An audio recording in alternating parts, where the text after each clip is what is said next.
आंबेगाव तालुक्यात बिबट्याच्या वाढत्या हल्ल्यांमुळे नागरिकांमध्ये मोठी दहशत निर्माण झाली असून चांडोली खुर्द ते चांडोली बुद्रुक या दरम्यान निलिमा वाबळे या महिलेवर बिबट्याने हल्ला केल्याची धक्कादायक घटना उघडकीस आली आहे। या हल्ल्यात निलिमा वाबळे जखमी झाल्या असून त्यांच्यावर उपचार सुरू आहे। निलिमा वाबळे आणि त्यांचे चुलते हे दोघे दुचाकीवरून पुलावरून जात असताना ही घटना घडली। अचानक बिबट्याचे एक लहान पिल्लू त्यांच्या गाडीला आडवे आले। पिल्लू आडवे गेल्यामुळे त्यांनी गाडी तात्काळ थांबवली। गाडी थांबवताच तेथे दबा धरून बसलेल्या बिबट्याने निलिमा यांच्यावर हल्ला चढवला। हल्ल्यामध्ये बिबट्याने निलिमा यांच्या पाठीवरील बॅगवर पंजा मारला, तसेच त्यांच्या हातालाही पंजा मारला।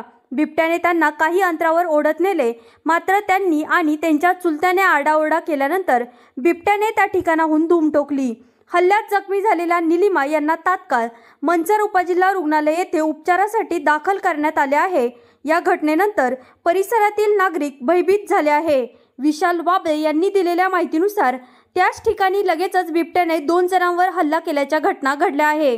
बिबट्याचे हल्ले वारंवार वाढले असल्यामुळे वनविभागाने तातडीने या भागात पिंजरा लावून बिबट्याला जेरबंद करावे अशी मागणी नागरिक आणि ग्रामस्थ मोठ्या प्रमाणात करत आहेत। बोला। नमस्कार, मी विशाल वाबळे। आज आमच्या घरातील निलिमा वाबळे ही मंचरला जॉबला येत असते। ती घरी रिटर्न जात असता संध्याकाळी 7:30च्या दरम्यान ती चांडोली खुर्द आणि चांडोली बुद्रुक या दरम्यान नदीवर एक ब्रिज आहे।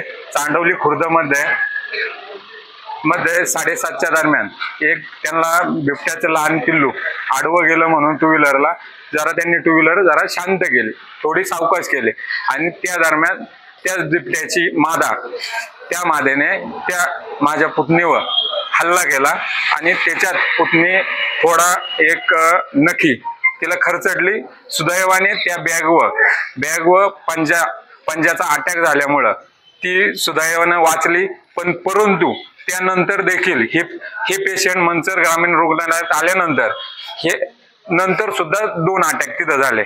मग ही गोष्ट मी अधिकाऱ्यांना भोसले साहेबांना कॉल केला, खासदार अमोल कोल्हे साहेबांनी सुद्धा अधिकाऱ्यांना फोन करून त्या घटनेवर पाठवलं।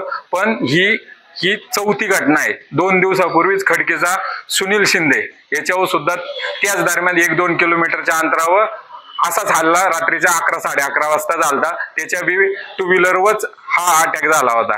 कारण की हे वारंवार त्याच परिसरात कंटिन्यू होत आहे। त्यामुळे मी प्रशासनाला किंवा वन विभागाला विनंती करतो, जो काही बिबट असेल त्याला तुम्ही लवकरात लवकर जेलबंद करण्यात यावं हीच या बातमीद्वारे मी सांगण्याचा प्रयत्न करतो। कारण की याच्यात कोणाचा बळी जाऊ नये, कारण की थोड्यावरून हिला वाचलंय, हिला 10-15 फूट वडलं होतं त्या बॅगला धरून। मुलीसोबत कोण होतं? आमचं एक सचिन वाबळे, तिचे माझा चुलत भाऊ तोच होता टू व्हीलरवर। आता ही घटना झाल्यानंतर घटनास्थळावरती तुम्ही गेले काही या ठिकाणी? कामानिमित्त मंचरलाच आलो होतो। जसं कळलं मग मी सरकारी दवाखान्यात